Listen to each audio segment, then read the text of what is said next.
The National Weather Service in Raleigh has issued a severe thunderstorm warning for Moore County, southwestern Harnett County, Lee County, southwestern Chatham County, until 7:15 p.m.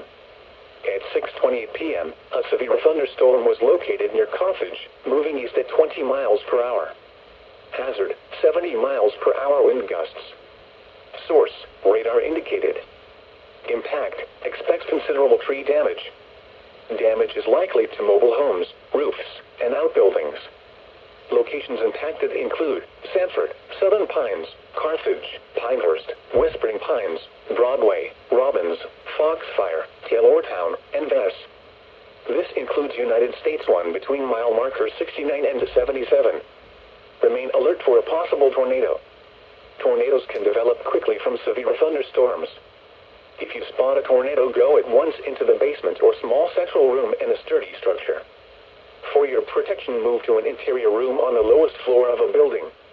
Repeating, a severe thunderstorm warning has been issued until 7:15 p.m. for the following counties in North Carolina: Chatham, Harnett, Lee, and Moore.